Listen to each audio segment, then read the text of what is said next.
We are going to kind of dig into the framing strategy that emerges from this research, and we think that there's a lot of complexity to the testing that we did and the research that we did, and you can read all about it in this very long report that's full of graphs and full of really great data.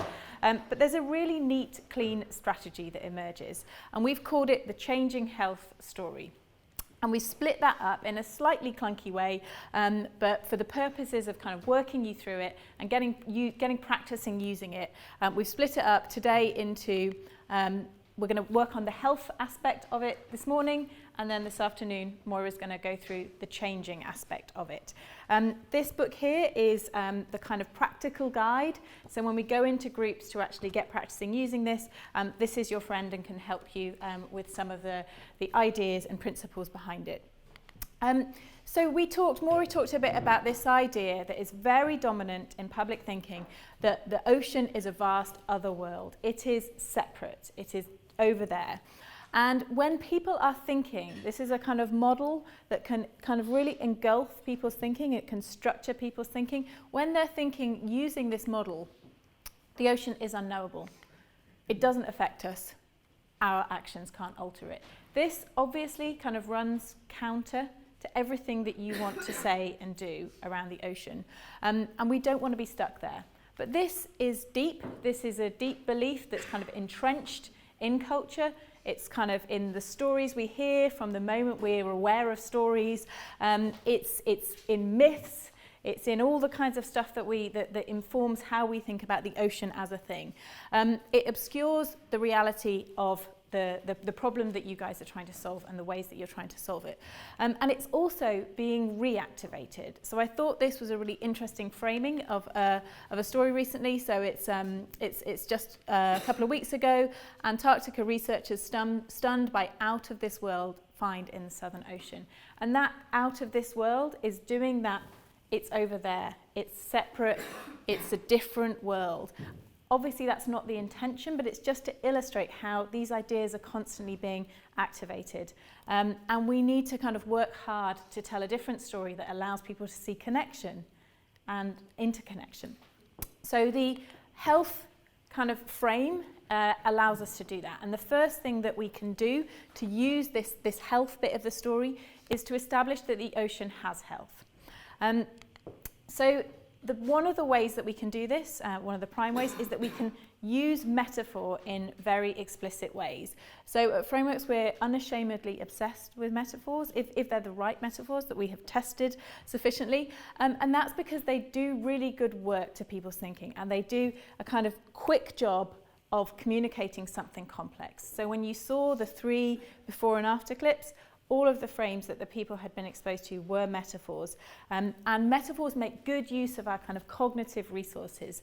We think in metaphor all the time anyway, so if you can insert the right metaphor into your communication, it's very powerful and very quick and concise. So metaphor interrupt default thinking with new yet familiar ways to think differently about an issue. They provide a strong mental image. They can be very powerful and vivid. They make abstract, complex concepts simple and concrete, crucially if it's the right metaphor, without dumbing them down. So it's doing that job of saying, this is how it works, but without saying, I'm going to bore you with the complexity of this. It's just a way of encapsulating that complexity. And they explain why something happens. They explain process, rather than allowing people to think that it's just the way it is. So we tend to approach things thinking that they're just that way. And actually, if we can fill it in a bit more with a quick dose of the right metaphor, we can powerfully kind of override that kind of naturalistic or deterministic way of thinking. So the metaphor that I'm going to share with you is all about interrupting this idea that the ocean is a vast, separate other world, and the idea that the only thing that we need to worry about is plastics. We need to broaden and deepen understanding, we need to get people to connect it, and we need to show the need for systemic solutions. And that's the metaphor as the planet as a body. So the planet is made up of a set of interconnected and interdependent parts, just like the human body. In a body, an injury or illness in one part can lead to problems in another. And then you can kind of go in and fill out and be more specific and more concrete about those different connections. So This, I'm gonna show you a little reel of people talking about the ocean once they've been read a short kind of version of this metaphor. And then we're going to think a bit more about how we use the metaphor, because there's lots and lots of different ways to use it. It's very, very flexible, and I think this is the brilliant part. It allows you to be super, super repetitive, but without feeling repetitive. You can get this out in lots and lots of different ways. You're probably already doing it. It's probably something that is within some of your strategic approaches to communications. And so it's really about upping the dose, making this something that you do more consistently, more intentionally, and hopefully more creatively. Okay, so I'm going to show you the clip now. So I'm curious about what the main idea or takeaway you got from what I just read is. The planet is like a human body. It's a set of interconnected systems, and the ocean is a big part of that system. Same as like the blood flows around the body, the ocean flows around the air. If you injure yourself in one place, it will have a knock-on impact whether or not you think it will. It's like putting bad foods into your body, isn't it? If you put bad food into your body, then your body isn't going to function the way it should. We're sort of conscious of what we're putting into our own body because it's going to affect us. So we should be conscious day to day of what is going to be going into the ocean because it's affecting. If you do something to the ocean, it will affect the land, it will affect humans, it will affect the way different species live. If you affect or take away one element of that, it will impact or destroy another element of it without necessarily that being obvious. All the cells of the body, you can't let half the cells die, you die. So if things in the sea die, we all die. That was a wonderfully optimistic note to leave that on, wasn't it? So the great thing about this is you can use that metaphor very explicitly. You can say parts of the body, you can use that as a, this is like this, it works like this, a very kind of explicit use of the metaphor. You can also evoke the idea of health and the thinking that leads to in all kinds of different ways.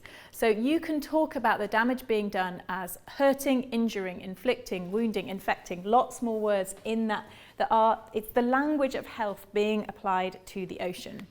You can highlight specifics. You can talk about symptoms, conditions, syndromes and ailments.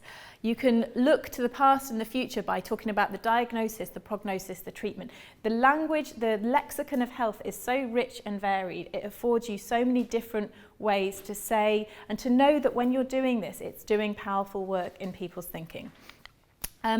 We've talked a lot about kind of efficacy and urgency. We need to convey intentionality and efficacy when we talk about solutions.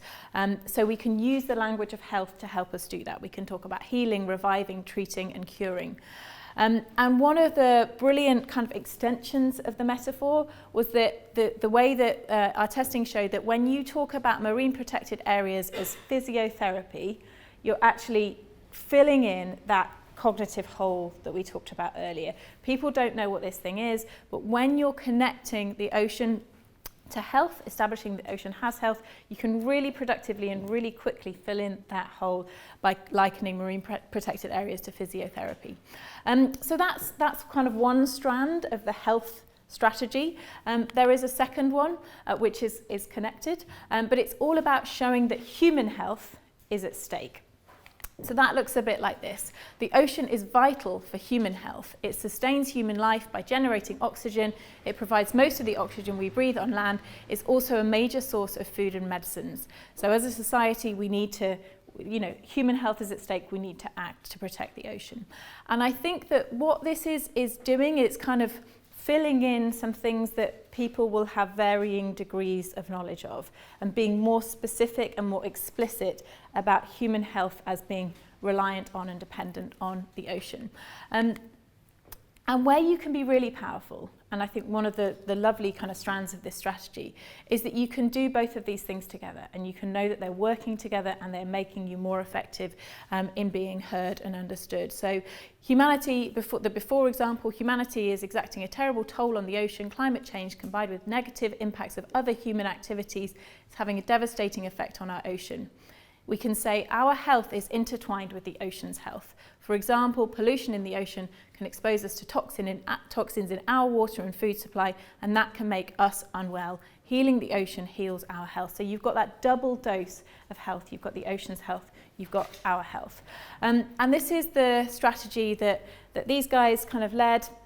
the Marine CoLAB led in order to form a collective response to the IPCC report, and really did this work of kind of linking the two. So the ocean plays a critical role in human health and the health of the planet. And the more you can do that, and the more you can do that in lots of different creative ways, we know that this is a really effective strategy. So one of the things that we tend to find when we work with different groups, different sectors, is that there's a lot of communications activity going on, and that's certainly the case around environmental issues at the moment. But what that looks like and what that feels like if you're a member of the public is a lot of noise. It's not that you're not hearing about these issues, it's just that when you do, there isn't a great deal of kind of coherency to that story. It's kind of like a cacophony.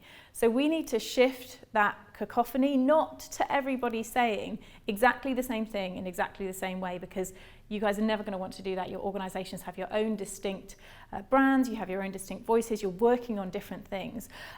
But we need to move to a symphony where everyone is playing their part in a shared story that has a chance of being heard by other people who don't live and breathe these issues.